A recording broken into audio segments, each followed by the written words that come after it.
What is up, YouTube family of In Soccer We Trust, your favorite podcast of all time? After you hit like and subscribe, let's talk about the U.S. men's national team's performance against Uruguay.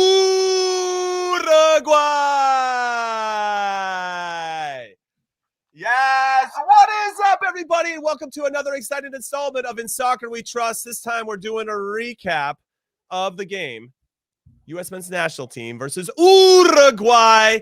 0-0 result, but plenty of chances. I'm Jimmy Conrad alongside one of my favorite former teammates of the U.S. men's national team, Hollywood Heath Pierce. Charlie Davies will be joining us very, very soon. He's pretty popular, so he's high in demand, and he'll be joining us when he can. But 0-0 results. Heath Pierce, before we get into that, I just want to remind everybody that we are giving something away today, a $100 gift card to Paramount Plus. And after I get through all this information, we break down the game. We're also going to talk about Wales and Ales. And Ukraine, that was a big result, obviously, that influences our World Cup group and who we're going to play first. We're going to play Wales first, but we'll get into that after the break. But back to the giveaway. If you're a resident of the United States, today we're giving you the chance to win a $100 Paramount Plus gift subscription, that grants you the access to one of the biggest catalogs of live and on-demand content known to mankind. We're talking the Champions League, Europa League, Serie A, Europa Conference League, Scottish Premiership, the Brazilian League, the Argentinian League, NWSL, NFL movie series. South Park is included in that. It's all happening. Reminder that this only applies to U.S. residents. Have to throw that in there.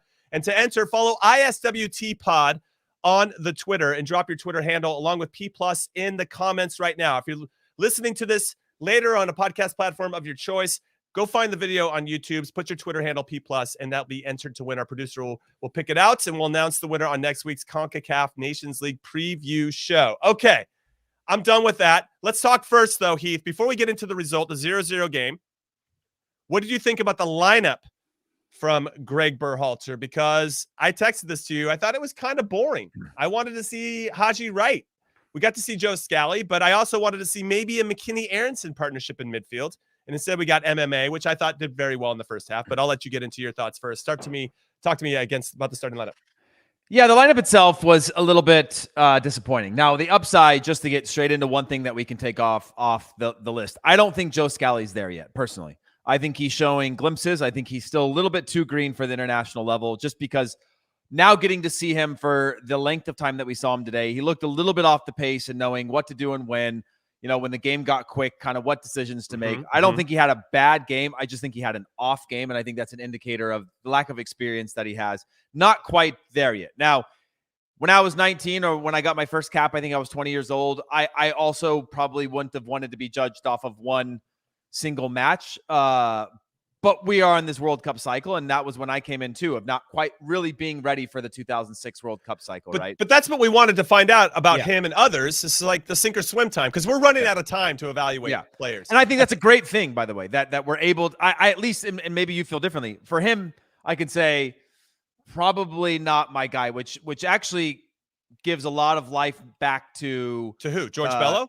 Not necessarily George Bello, because I think you have a Serginho Dest opportunity there, and I think DeAndre Yedlin shows that he can still play at the international level. He had the energy, he had the pace of it. He's a little bit sloppy at times, but between him and Cannon, it maybe creates a little bit of a balance there. I just think that Joe Scally's not quite there yet. It would be a big risk to bring him as your backup as a fullback within.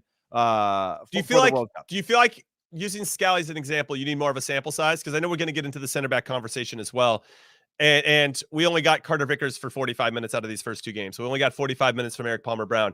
I assume we're going to get more minutes from them against Grenada and El Salvador, but they're not World Cup opponents. Yeah. No, I mean, I would like to see more sample size. I just know that Joe Scally just doesn't quite look comfortable. And we are very late in the game to even play the game of saying, well, it was maybe a 5 today, but maybe he'll be a 9 this next match. Like, is that what you even want anyway, right? I think we saw enough to realize that this is a player for the future. He's got a ton of potential. I think he has a great future with the national team, but maybe isn't quite ready, because these are friendlies, right? And you wanted them, and Uruguay are a great opponent.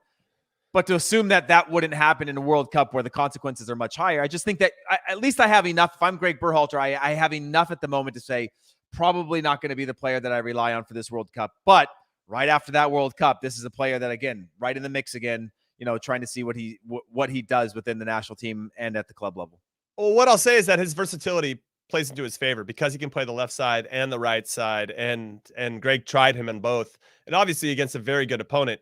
But to your point, I agree. I thought that Joe Scally didn't look up for it, or not ready yet. I think it's probably the better way to better choice of words, because I do think he'll get there, or at least he has the potential to get there based on what we've seen. There's just little details that Jimmy, as a defender, and I myself too, where he's you could tell he's gotten away with a lot so far in his young career, and as a young player, overcommitting when he shouldn't, getting past the first player on the dribble and then not knowing where the answer is. And that's all reps, right? That's literally what he's played, like 20, 25 professional games now at a high level. Like, what's crazy, if I can jump in really quick, it's almost one of the first sequences of the game where he goes above Christian Pulisic to step to the ball. The guy plays it around him, and now we have Christian Pulisic running into the corner to defend a cross, and our defending third. I was like, all right, if anybody ever sees that at any point, it's because our team shape is all over the place. And it's not only on Scally, it's also on Aaron Long to communicate and make sure that spacing's right. That's part of the center back's job. And I thought that play alone goes, I don't know. Because it's not just nerves in that particular play. It's decision-making within your team shape, and he made the wrong decision. And we didn't get punished for it, but we could have. Yeah, and then, outside of that, a little disappointed not to see a larger Haji Wright sample. But Ferreira, I feel like we are being unfair to Ferreira in the way that we were quite over fair to Ricardo Pepi, which is keep playing him. Ferreira is on the same tear at the club level that Pepi was last season. But I still continue to, again, he didn't play bad. We'll probably hold him to the standard of the fact that he didn't finish his chances. But and his movement is good and all those types of things. But I still kind of wish, okay, now we're left with two less matches to see Haji Wright for a significant amount of time. That could be a little bit different. I would say with Haji Wright in the second half when he came on, not a lot of minutes, of course, as you said, but there were times where we need him to hold up the ball, and I remember he gave up an early one. It's not easy. I'm not going to say here and be like, it's like the easiest thing to do. It's not very easy at all, and to try to insert yourself into a game that already has its own pace and rhythm. And Uruguay sort of took the game back by then, too. They kind of settled in a little bit more, where I thought, actually, like, by and large, as a just a thought starter with this, these last two games for the national team, I feel very comfortable with our ability to play in a World Cup now, in terms of our ability to compete, in terms of our ability, the footballing IQ and ability of our players. It was so lost in World Cup qualifying that we almost undervalued our own players, because it's a scrap, it's a fight, and you kind of always want them to do more in qualifying. But in these games, you could see in, out the other side, intelligence, changing the point of attack, a little bit more of that footballing flow that we see a lot of these guys, especially the ones that are playing at big clubs in Europe. We see that pretty regularly. And then in the national team, you don't. So there was some of that today, and in the last match that I was actually really excited about, to just think like, okay, yeah, we can compete. We can play against Uruguay. Now, again, those stretches it was kind of an ebb and flow with some of that stuff. But I didn't feel at any point like, oh man, we're in trouble. Well, one thing for everybody that's maybe, I don't know, a new fan of the game or been a fan of the game for a long time, you know this, but if you can see us consistently getting numbers in and around the box when we're transitioning from defense to attack, and that's a sign that we've created enough time and space and respect from the opponent that we can actually commit numbers going forward. And we also have the confidence to get forward, because behind the ball, we're organized. We trust that the players behind the ball, that if something does turn over quickly, we can manage those situations. We had to see a few of those. I remember a heroic tackle there by Walker Zimmerman at the very end. Not that we want to get in those situations a lot, but it's a good sign and a healthy sign of a team that has everything that you're saying, Heath, when we can get forward and have some numbers. And I thought we saw that very quickly. And I want to talk about Jesus Ferreira before we bring on our resident number 9, Charlie Chuck Wagon Davies. What I think he does really well is pulling off the shoulder of a center back and creating a passing lane for something to happen. And now he just needs to capitalize on those mistakes, or on those opportunities, because he did have one against Morocco in the first half that could have made it 3-0 at halftime. He didn't take it. He found himself in other spots.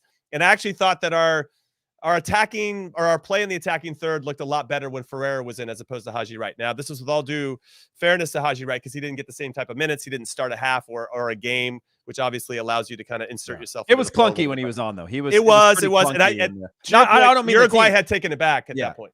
Yeah, but he was clunky. It was a clunky period of time when Haji Wright was on the field. The U.S. never really had that right develop the flow. or build up play. Yeah, yeah. No, it was interesting, and we're going to get into dissecting some of the partnerships that we saw and relationships of the team. But let's bring on Mr. Charlie Chuckwagon Davies. Chuckwagon, what's up, man? Great to see you in your rich mahogany background. It's very nice. Thank you. Not even a Zoom background. He's even got the spotlight on him, only half his face. It's very the nice like sunset Skywalker right and Empire Strikes Back. So we're talking number 9s. I don't know if you want to give us your overall thoughts first and then get into the number 9s, but obviously it makes sense for you to jump in about Haji Wright, Jesus Ferreira. What did you think of the performances for number 9? We saw Kai in the chat say that the search for the number 9 continues. Are you on the same wavelength as Kai, or what are you feeling, Charlie? Yeah, I mean, I wouldn't say the search continues because there's not another 9 that's going to pop up out there. The options are pretty simple. It's one of the 4, and Timothy Way has obviously not been considered as the 9. So, I mean, Greg Berhalter sees him as the right winger.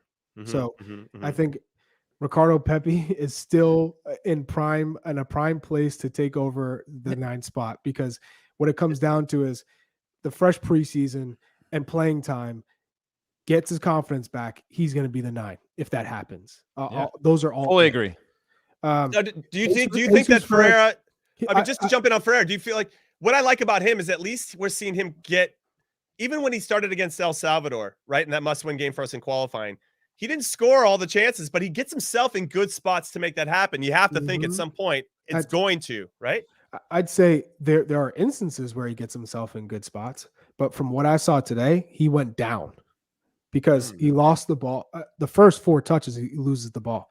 He also proved to me that he's not strong enough in his hold-up play with his back to goal, and not in terms of playing to your feet, although that was questionable at times. But if there's any type of ball in the air and he's got to bring it down with his chest or win it with his head, it's not happening. That's just not happening. You can't play through him in that manner. And I think that this team would be better suited with a player who can bring it down and bring in Christian Pulisic or Tim Ricardo or Pepi. Gio Reyna. Right? But that's the kind of striker you need at this point, I think. And someone who is a better finisher, because, Jesus Ferreira lost the ball a bunch today. He did get better as the game went on, but most of it, I think, was, you lose the ball, your team wins it back, and then you're in a good spot. It wasn't, I'm going to turn my defender. If I'm checking the ball, I'm going to hold it up. The link up play I thought was not strong tonight. He did have that shot, but there was a poor first touch that he had to take another one and then to get the shot off. So, and then for Haji Wright, he came in, he made run into the channel, which was good, but it was still, it wasn't smooth. And I think that's what you're getting with the clunky Heath. It wasn't smooth. And, you could say he didn't get enough time or different personnel on the field, but at the end of the day, you got to come in and make a difference no matter what. Because that's what you're being judged on, right? Yeah. Because if Haji Wright isn't starting, then we need him as a super sub. Like, you still have to come in with that right mentality, right? You got to work your way into it. And he didn't do himself any favors tonight. Yeah, interesting. First and foremost, Heath, I just want to say that Charlie Davies doesn't like Jesus Ferreira. That was what I took away from that. Hey, I'm with you, Charlie, because Jimmy was coming in hot with like, things that he likes about Jesus Ferreira. I agree. I like those things. But Ricardo Pepi, if no one's scoring goals, Ricardo Pepi does all that stuff better than Jesus Ferreira does. That like hold up play, running 100% movement off the ball. And you give me one shot at any point in the game, and I'm still going to go with Ricardo Pepi over Jesus Ferreira in terms of who has the ability to finish. Yeah. And so the hard part is like I personally who continue to write for Ricardo Pepi have no real foundation to stand on because he doesn't play with his club team. He hasn't scored since October or something like that. Like it's been a long time and he's got a long ways to go. But I like Charlie's point in that coming into preseason now this summer, Ricardo Pepi goes on any sort of run or even a decent amount of form where he's playing consistently, he's getting chances, he's having good performances outside of scoring, I still rather go with him. All right, for everybody that's listening, if you're on our podcast platform of choice, hit us up at ISWT Pod.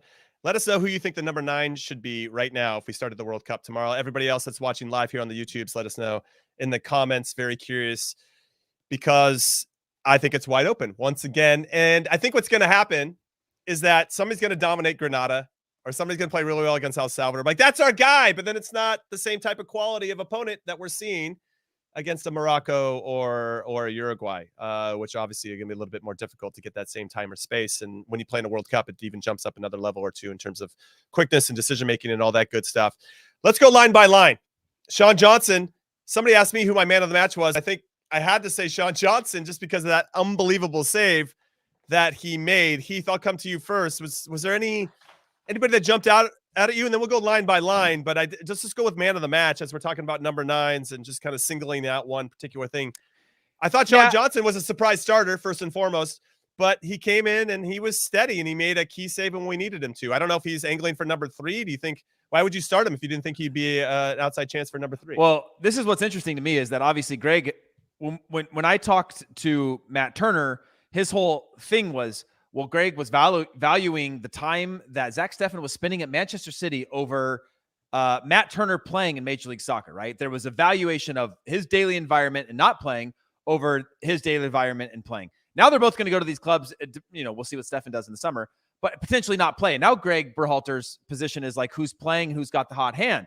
Now I was thinking about, Gaga Slonina, who could be the third option. Sean Johnson's not new in the national team. What's the point of having him? If you could work somebody else in, if he's never going to play. But I see a performance like that, and I agree. Of all the players, probably a man of the match performance in terms of making the save. I thought he was calm on the ball a few times where he kept possession on times that I think others may have hit it long. I think his distribution was pretty solid. His communication was really good. So overall, I'm just really happy to have a player that I know is going to be playing, that plays for a winning team. Get reps in the national team, because I didn't expect that would happen. I thought he'd be buried until the World Cup, and we'd have to just hope for the best. Yeah. How about you, Charlie? Surprise inclusion. Obviously, he was added late because of Zach Steffen out for family reasons. Hopefully everything's okay with him and his family. But Ethan Horvath had gotten called in, and he doesn't even get the start. He might start one of the other games, but I thought that Sean Johnson did well. And to Heath's point, pretty steady. I thought the first 10 minutes of the game overall, the team looked a little bit shaky at 6s and 7s, as our Brit friends like to say. But, as the game and as we settled into it, I thought Sean Johnson settled in as well and obviously made the key play by making that big save at the end.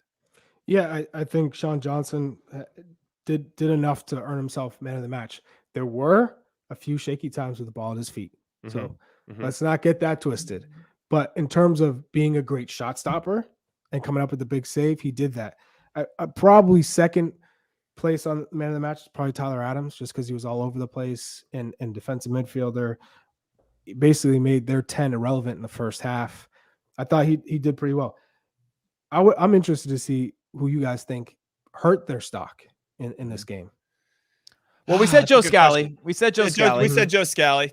Weirdly, my other one would have been, and it's not that his stock falls. It's just DeAndre Yedlin, I thought, showed that he can play at the international pace, but was still a bit sloppy at times on the ball, when to pass, when to dribble, those kinds of things. But that's always been DeAndre Yedlin, and I trust him there. So I would say kind of a status quo for him, which I think ends up helping him with Joe Scally's performance overall. But those are the two players that came to mind in terms of, stock kind of raising or dropping. And then Aaron Long, another one where I'm still like, well, I didn't have to talk about him. So was he bad? Was he good? Kind of another solid performance where I saw him put out a couple fires. I saw him have to handle some things off bad turnovers for the team. Wasn't super sharp every time he got the ball, but overall, again, another status quo where I know I can't keep relying on this, but warrants another look for me. I'll say that Scally, I think, dropped off a little bit. Just not ready yet. I think yet's the key word there. Yedlin, for me, I agree with Heath in his sentiments. I would agree that, or I add that it felt like sometimes he just gets caught ball watching on the back post, and another team on another day, or Uruguay on a different day, buries one of those chances. But getting forward, I think he's making his decisions of when to go forward and when to stay. That has evolved, and I like that he's got a little bit more discipline in that area. So that'd just be something I don't know if his stock dropped. I think that's what we know about Yedlin. I think Aaron Long dropped off a bit here, Charlie. I think that there's a part of your job that you have to communicate, and I just don't know if he's doing that enough, because sometimes if you're coming off an injury, or if you're just so worried about playing your own game and having the best performance that you can, that's okay in some positions on the field. But as a center back, communication is so important. And we were all over the place in certain parts of this game when he was on the field. and Scally was out of position, and that's part of his responsibilities, making sure that his outside back in front of him he's joysticking him a little bit, making sure he's in good spots and when to stay and when to go, especially when you got Scally, who's a young player who needs that leadership and that communication to maybe steady him a little bit. I didn't think we saw a lot of that. So I thought Long dropped off a little bit. I was surprised he started. I thought we were going to see Carter Vickers and Palmer Brown actually get the start. So I thought he dropped off. What about Weston? What was the take on Weston tonight? For his 45? It's his first 45 start. I thought he was okay. I mean, there were times where I thought he was a bit late to anticipating plays, had the right idea, but maybe it was a step or two late. Try the crazy bike. He's still a beast on set pieces. He won another corner, I believe, before that and after. I think, Weston's going to be the guy in midfield anyways. So I thought Eric Palmer Brown didn't help himself. I think he took a drop. Late, gave a lot of space. There was no simpatico with Zimmerman at all. Joe Scally, that's a great shot. I totally forgot about Eric coming in, and you're right. There was that on the save that Sean Johnson had. It was his guy ultimately. I understood why he stepped up and got back into position because the ball dropped off, and it's normal to do that. But you have to make sure if there's no pressure on the ball, you got to stay with your guy. So that would be one thing to add there. And then obviously, got surprised by that ball up over the top where Nunez gets in behind, and on another day, Cavani scores that. So yeah, I guess Eric didn't take his chance, right? Didn't do a lot with his 45 minutes. So it's a bit unfortunate because I think we're all pulling for him a little bit. This is gonna sound like a hot take, but it's not. I don't like MMA in the World Cup. Not unanimously like saying this is our starting three, because I don't think we have a great attack with those three on the field. I think we're always in good spots, and maybe that is the game in the World Cup for us that's gonna get us results, is set pieces, all those little things that aren't necessarily in the build-up play. I just think that we lack a real fluid attack through the three of them. Solid, good defensively, good in transition, but I've just been wanting something a little bit more through Musa, McKennie, and Adams. But have I not been saying that from the beginning? I said Musa is an amazing player. He is so gifted, but we all know McKennie's not coming off, and we all know Tyler Adams isn't coming off. He's the 6, but there's no conduit between the midfield and the 9. There is nothing there. Musa is a player who will drop deep, even deeper than Tyler Adams at times, and dribble by 3 or 4 players. But by the time he gets to the final third, it's almost like he blacks out, because there is nothing that I've seen from him in terms of 1-2s, combine and create his own shot, play the splitting seam ball, take a shot. Listen, Chuck, there was a sequence in the second half where Musa grabbed the ball and he ran like 40 yards with it and was amazing. I'm like, okay, here he goes. Mm-hmm. What's he going to do now that he broke the lines?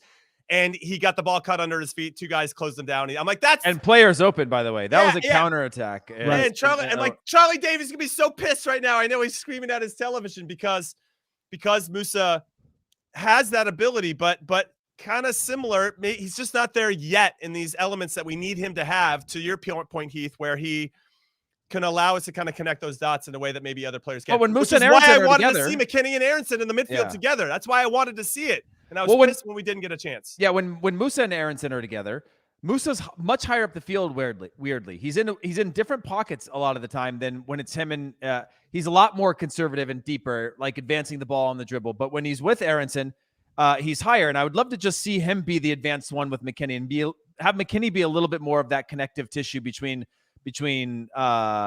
those two, because I do like Musa when he starts higher, but when he's got to drive that far, he never seems to have the right decision or right idea. But when he's in and around, we just don't ever have like 3-4 players kind of pulsing and probing in and around the top of the box. 1-2s pulling defenders in and out of spaces. I just feel like it's so rare that we do that, and that disconnect where then now we're holding this striker or 9 to another standard because they're in no man's land so often that we don't have this like build-up play where they're getting touches and they're involved in these types of things. I don't know what the answer is. I have to jump in and say, once we got control of the game after about the first 15 minutes, we were getting some of those. We were getting some opportunities where we were combining at the top of the box.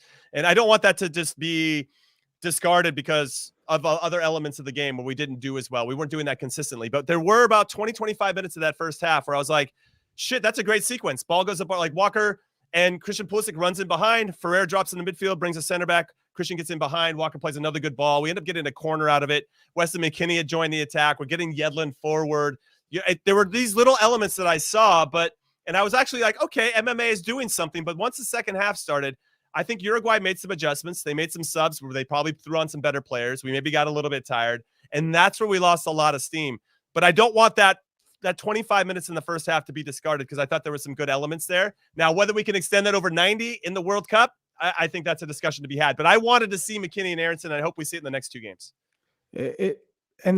Let's be honest. If you're looking at the midfield, Musa is so good at getting on the ball, and he brings a sort of a calmness to it because Tyler Adams is always looking to go forward. It's not I can dance on the ball. It's 1-2 touches, you get it off your foot. I think for Weston, he's always been like an 8. He'll go box to box, but typically you don't want him on the ball. You want him winning balls, being quick, and making the late runs into the box, being efficient on set pieces, but he's not a player who's building the game.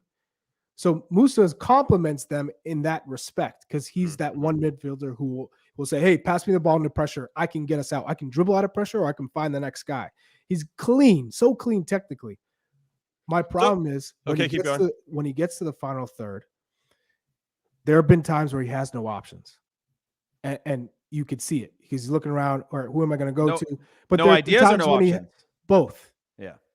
When you have no options, I think he lacks the creative ideas to make an option come, But there have been times where he hasn't had any options because the number 9, whether that's Jesus Ferreira or, if it's Haji, whoever it is not giving him angles, who's not making runs in behind to create a little more space. And it's not the first run. Maybe it's one run and then coming back to make a second run. Just little movements, subtle movements to give you an option.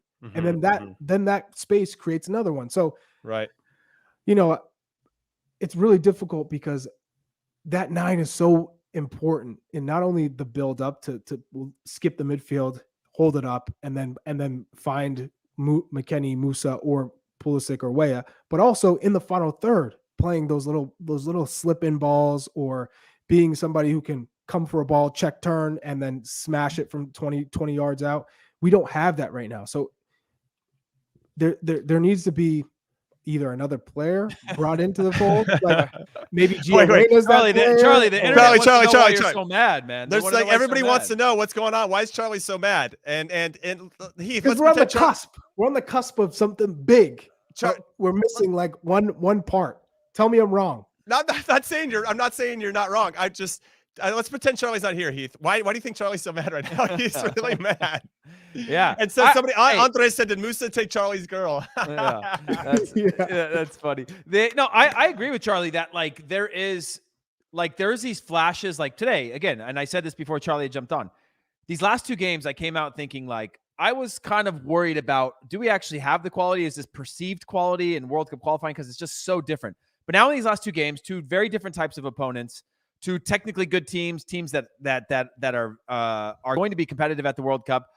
I saw flashes in larger spurts than I expected of our ability to play through pressure, to compete, to fight, to look comfortable on the ball. I saw these things, but then it just fades for these long periods. And I go, man, there was something there. And it's bubbling on a level that I don't think I've seen in this national team for a very, very long time, but then it falls flat. And ultimately we lack this sort of killer ability to do anything in and around the goal, which is sort of the point of playing the game, is it not?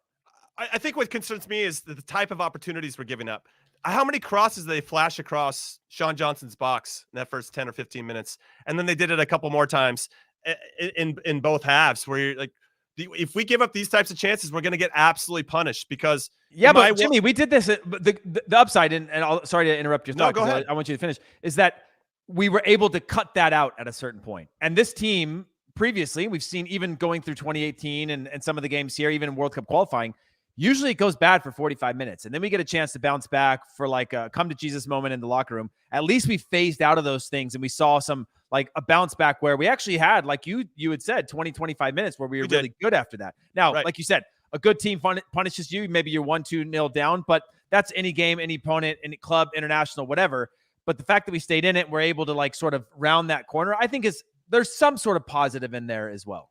Okay. No, I agree with you on that. So, Charlie, I'm going to throw this last question to you before we take I'm a back break. in. We're going to talk about Wales, Ukraine. I want Mad Charlie. You got to stay. You can't change now. We want Mad Charlie. Okay. What do you take away from this 0-0 result against the Conmebol side? This is the first time we played against a South American team since 2019. It was Uruguay. It was 1-1 in that game. We got 0-0 here. There's still something that has to be taken from this in some way that we can spin to help us. We're going to get better from this experience. I assume that's how you feel in some capacity. Yeah, I'm super positive over the past 2 games. If you told me we're going to come away with 4 points, a win against Morocco and a draw against Uruguay, I would say where are those points going? They're going to it's our not friendly. about the points, but we're winning the friendly World Cup. Results. I'm just kidding. I get what you're saying. For me, I'd say job well done. It's progress. Uruguay just smashed Mexico 3-0.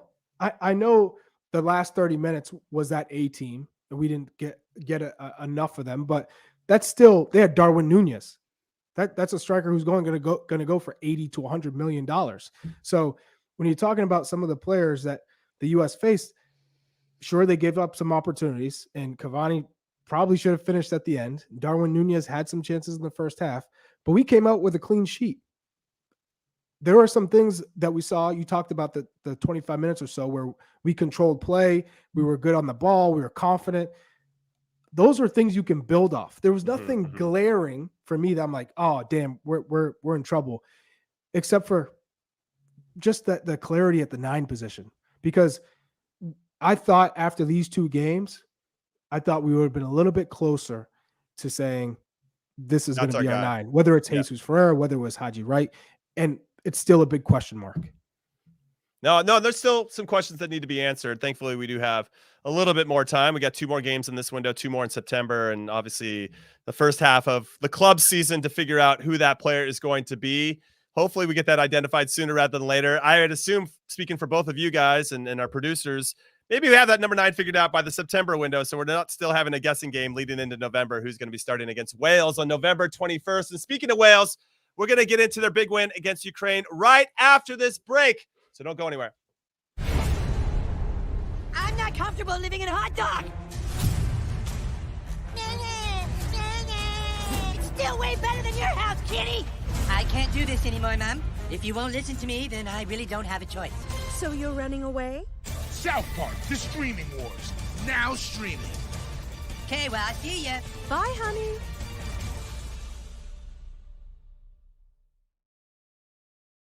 Cute. Exclusively on Paramount Plus. Welcome back to In Soccer We Trust. I'm Jimmy Conrad alongside Charlie Chuckwagon Davies and Hollywood Heath Pierce. We're your 3 favorite former U.S. men's national team players. We just, we had a lot to talk about with those 90 minutes between the U.S. men's national team and Uruguay. Ended 0-0. We got 4 points out of our first 2 games. We're going to win the friendly World Cup, as we discussed before. If you are new to this, hit like and subscribe. If you're listening to us on a podcast platform, hit subscribe as well. Follow us on Twitter, ISWT Pod. Speaking of that, if you follow us on Twitter, you put your Twitter handle in the chat right now and put P+ in the chat as well. You'll be entered to win a $100 gift card from Paramount Plus. Go make that happen. Go drop us a follow, ISWT Pod, on the Twitter one more time for you. And you're going to get a subscription to an incredible platform. It has Serie A, Champions League, Europa Conference League, NWSL, Scottish Premiership, Brazilian League, Argentine League, you got the NFL, you got movie series. It's all popping off on P+, so make sure you make that happen. All right, let's talk a little Wales-Ukraine, because everybody, in case you're living under a rock, Wales played Ukraine for that last spot in our group. And I'm speaking from the U.S. perspective. Our group, now it has England, has Iran, and Wales did the business. Sometimes it's better to be lucky than good. That's my overall thought on the Wales performance. I thought Ukraine were the better team, but Wales had a little bit of the luck and some heroic defending from Ben Davies and some good goalkeeping from Hennessy as well to secure their first World Cup in 58 years. It's the last time they actually played in a World Cup, Pelé beat them. He was 17 years old. That's how long ago it was, everybody. But there are who are going to play first. Heath, I'll come to you first. I'm actually glad we're getting Wales. I think Ukraine are a better team than Wales are, and I think they would have probably proved to be a little bit more troublesome for us. Wales just feel like a team that's got a little bit of swagger, but if Gareth Bale's not up for it, I think we could beat these guys. Yeah, I fully agree. I like the way we compete or match up with Wales. Most of what they have, and they have a little bit of that. Some of those players' names that are hyped around Europe that don't necessarily pan out to the level. Ampadu being an example of that, but still a quality player. I like the way we match up with them. What they default back to is fight. I think the U.S. defaults back to fight as well. And so I think the matchup with them is good. I actually like our quality and the way that we could break down. If you look at the games that we played this week, I like our chances against Wales, and much more so than if we had to play Ukraine or even Scotland. I think Wales are a team that we should look at with an honest ability to get 3 points in that match across the board. Now, again, they're months out. Who's on the field for Wales come that World Cup is going to be a different story. But when I looked at the way that they played, when I looked at the way Ukraine sort of broke them down at times, when I looked at their lack of ideas, they were just a good, solid team that was willing to fight for each other, and that's what got them to a World Cup. I don't think that's enough to get past the U.S. in the World Cup. So Charlie, before I go to you, I made a mistake, everybody. 1958 World Cup was their last appearance. That's over 60 years ago. Won't happen again. I rarely make mistakes over here. Chuck, let's talk about the Wales, because there's some type of arrogance I think plays into this as well. I think they can beat us. And when they look at their schedule for this, they play us first, they play Iran second, and then they have England last. I bet you they want to go into that England game not having to worry about it. They can get a win against Iran, maybe a draw against us, and they just need to get a draw against England to go through. But I think that arrogance could be something we could use against them, because I'm already talking to some Welsh friends that think they're going to beat us 3-0. And I'm like, yeah, keep thinking that, because we're a little bit better than you think you are. And they have some weaknesses. And I think they're a team that we can get after. And yes, Gareth Bale is an influential figure, but he's a luxury player. He's not playing both ways. And I think we could take advantage of it if only him and Aaron Ramsey aren't playing defense. I don't think they have a proper number 9. I think they have a number 9 issue as well. Mm-hmm. What are your thoughts on Wales and us playing them first? Because I think that game is so pivotal. We can't get a draw. Either team really needs a win in that one, I think, to really set the stage for them to have success as to which team wins and goes through to the next round. I think a draw is not the end of the world. True. If you come away with a draw. But in watching Wales versus Ukraine, I think Wales is a better matchup for us. They're a little bit more predictable. Now, they're very good at what they do, but you look at transition, you look at set pieces, Gareth Bale, and then Daniel James, because he is pretty electric. Those are their two guys that you really have to watch out for. They can hurt you on the counter, sloppy play, and you're going to get burned. Right. In terms of just ball control, we're going to have possession, and they're going to give us possession. They're happy with that. But all of a sudden, with a couple of few, sloppy plays or lazy plays, that's when Wales are going to hurt you. They're going to be very tough to break down. You know that. This is a World Cup. They're going to defend. If you score that opening goal, that's what's going to open them up, and you can force them to you. You're going to create some more space in behind. But that's a if. And we've had slow starts. We always talk about, man, the U.S., it took them 20 minutes to go in, or they gave up a goal. If you give up an early goal in this World Cup, you're toast. You're absolutely toast. So I think that's where we have to watch out for this game. Can't take Wales lightly. Although you'd rather have played Wales than Ukraine, you still can't take them lightly. Every game is going to be a dogfight, especially, you talk about Wales, England. They're the big dogs. Everyone has they have their target on their back. It's a little bit easier to play against them because the expectation is you lose. And then Iran, talk about a low block.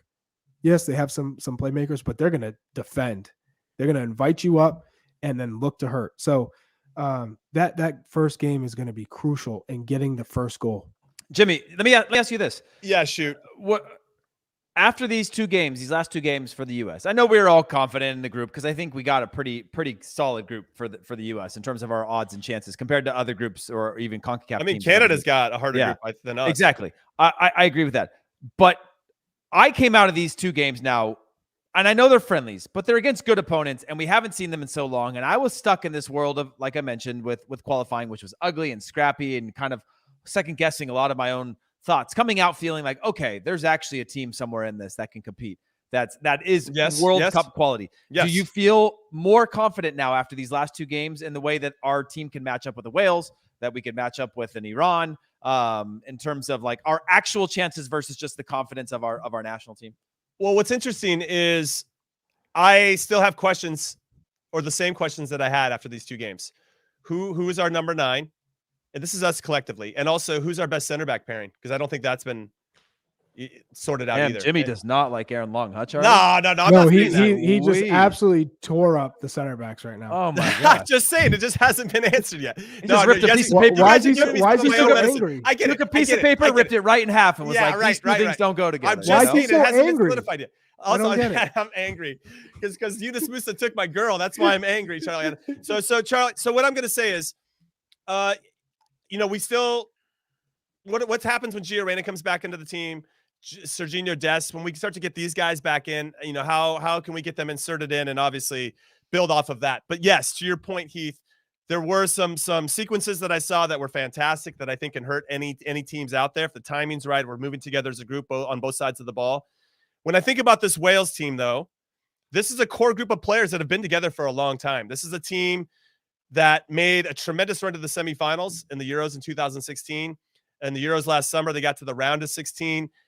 And because they have this big tournament experience that a lot of our players don't have, but this core of players does, that gives me some concern with regard to how to manage this first game and how we should walk into this. Now, I do think we can beat them.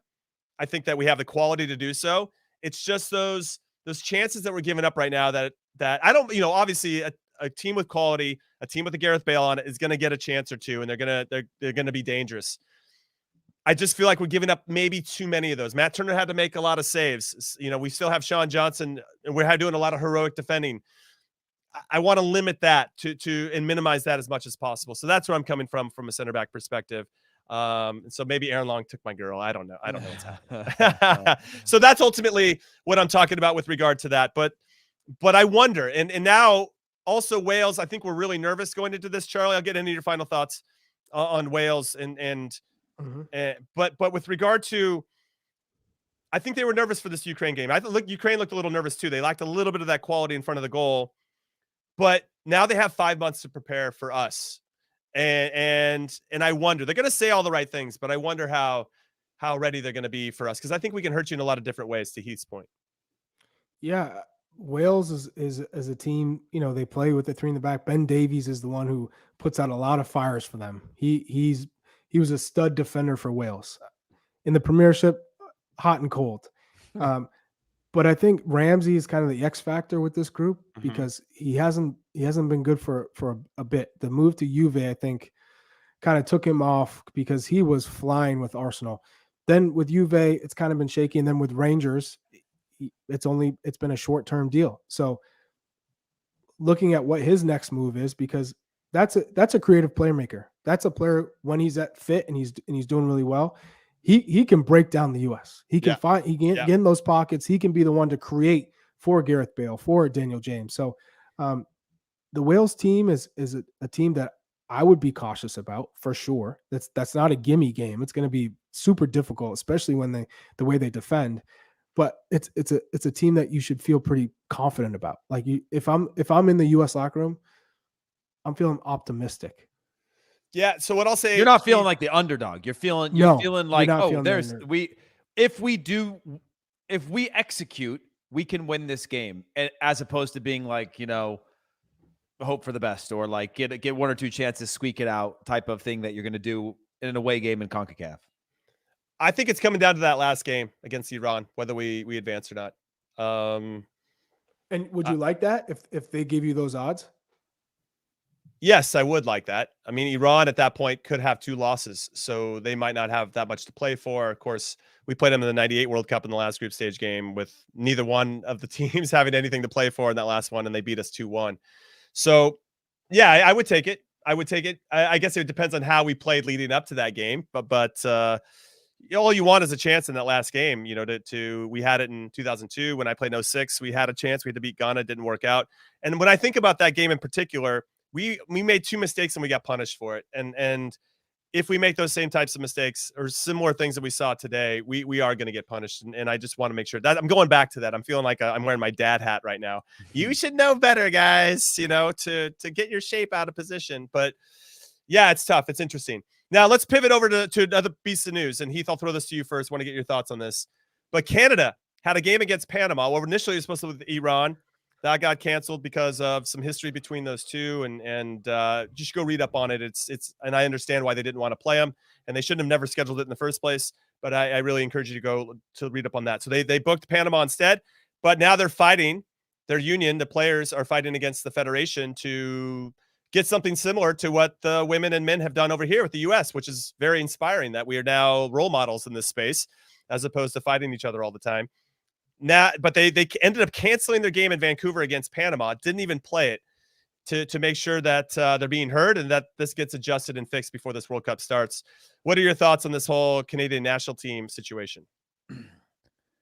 You know, it's going to get just overall. You don't have to get it's going to get lost in translation, right? With the fans who bought tickets and all those types of things, and clearly some real oversight or lack of oversight with the Iran game going into this.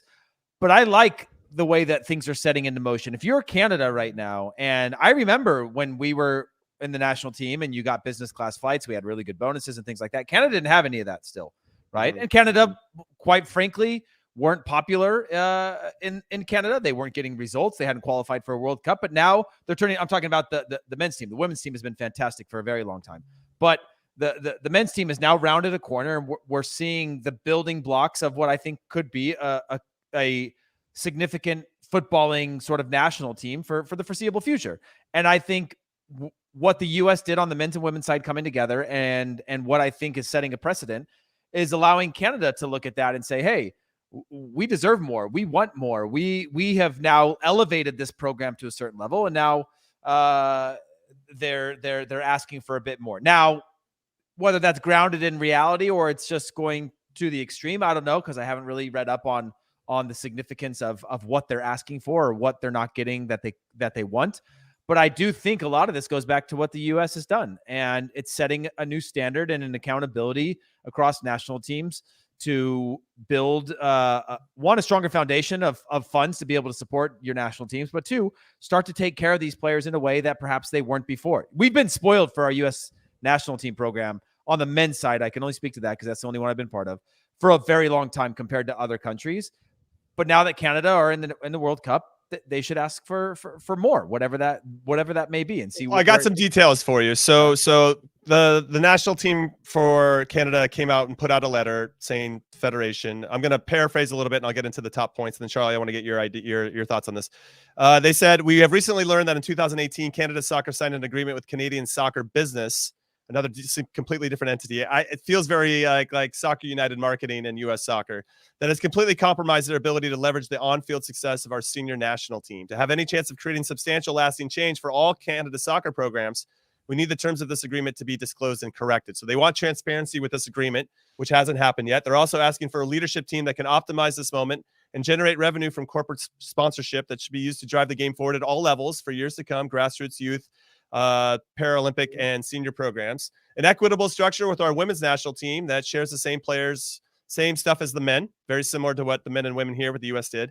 World Cup compensation that includes 40% of the prize money, and a comprehensive friends and family package for the 2022 World Cup. So I think this is a good time, Charlie, for the Canadian men to dig their heels in, because they already know they're qualifying for 26. They have to maybe get that impact and that change now while the iron's hot with them qualifying. And then they said they added one more former players from the men's and women's and the Paralympic teams integrated into leadership positions within Canada's soccer board and organization. Any thoughts on that, Chuck? I think it's powerful. I think, it's admirable because you are taking a stand, and people have to do it. And it's all about timing and making sure that the world can hear you, Concacaf can hear you, and they're doing it. And so, yes, it benefits the U.S. the Canada men's national team in terms of flights and packages and bonuses, but they're making it clear that it's not just about them. It's also about the women's. It's also about the future soccer players and the program. So I'm all about it. I mean, there would be a point where you'd say, just play. Who cares? Just be happy you qualified for the World Cup. Right. We're past those times. So well done by the men's team to kind of really put the hammer down. It sounds a lot like I mean, and it's using the leverage that they have, and I totally respect that and think they should, because you wait for you work your entire career for that moment of leverage. If you're an individual player, to leverage for a new contract and those types of things, it's the right time to do this. But it also sounds like they're demanding just a professionalization of the entire federation, right? Of commercialization and all these things that, again, we have, right? U.S. Soccer has a massive commercial team that they're going to be building heading towards 2026 in-house, and which they previously had with Soccer United Marketing.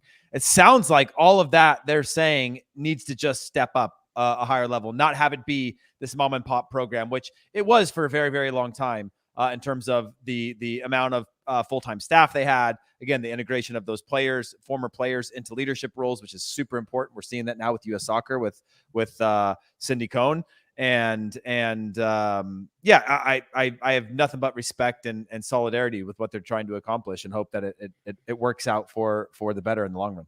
Yeah, it's interesting timing, and they also put out a note, apologizing to all the Canadian fans and to the Panama Federation and players for basically canceling this game and all the preparations that came into it for everybody, both on and off the field. So hopefully this gets resolved in a positive way and everybody comes out with it feeling like it's a win-win situation. But I'm sure in the short term, for the fans that did go to Vancouver to catch the game, they're probably a little bit disappointed, because there's obviously so much hype around the team, and deservedly so, for everything they've accomplished and how good they were in World Cup qualifying in Canada. All right, final thoughts, boys, as we tie up this In Soccer We Trust recap show for the U.S. men's national team versus Uruguay.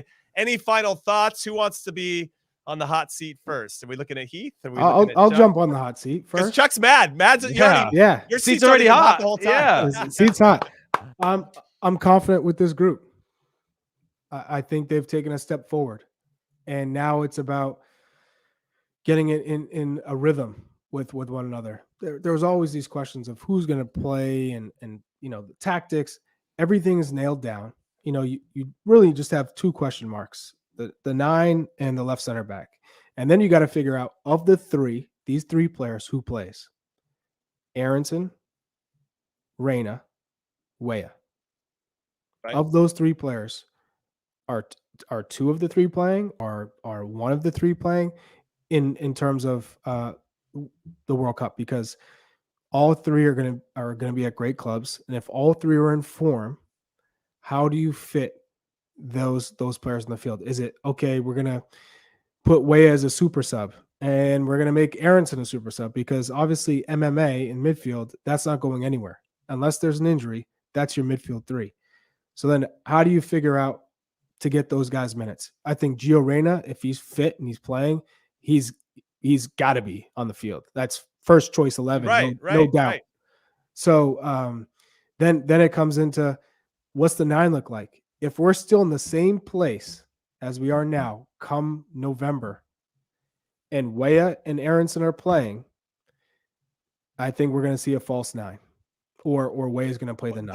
But we have to try it? I'm sorry to interrupt your final thought, but we need to try that in one of these games. Yeah, I agree. We have to see it. We have to see it. Okay, Heath, final thoughts.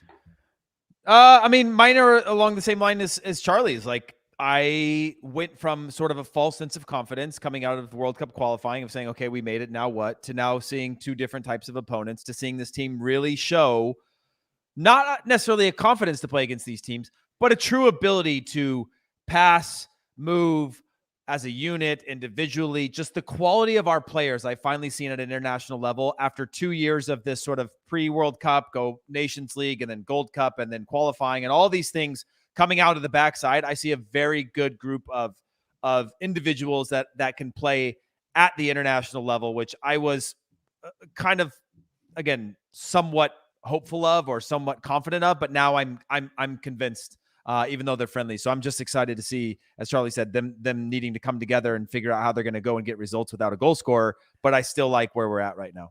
I like where we're at as well. I think that it's important for us to criticize the areas, and we don't have to dramatize it, but just to be critical, because we know what this group is capable of, and I think that we expect them to play at a certain level because we've seen their qualities, and we know what kind of a group we have, which we think is a special group, and I think they'll prove us right come World Cup time. Also, we did have a Paramount Plus card giveaway, a winner from last time. And I just want to give a shout out to Yaz Nasty, baby. You were selected at random. Our Okay, producer Yaz Nasty. Big has win, DM'd Yaz you with the Nasty. details on how to Wow. redeem your prize. So congratulations to Yaz Nasty. If you're just joining us or didn't hear before, we're giving away another P+ card. Make sure you follow us on ISWT Pod on Twitter. Drop P+ on Twitter, or you can do it here in the comments. Leave your handle and P+. If you're listening to this later, come find the YouTube channel, make it happen, hit like and subscribe while you're here. That is my final thought of the day. We're coming back to you guys on Thursday. We got a big game on the 10th this Friday against Granada. We'll have a little special preview for the Nations League coming up, and obviously a lot to discuss about what lineup we're going to see, what lineup we want to see, and what we think Greg's going to do and all that good stuff, and what players are going to perform. And hopefully we see some combinations of players that will give us maybe some more answers to some of the questions that we have. So on behalf of producer Des, producer Alex, Hollywood Heath Pierce, Charlie Davies, I'm Jimmy Conrad saying thank you for listening and watching In Soccer We Trust, and we will see you next time. Later.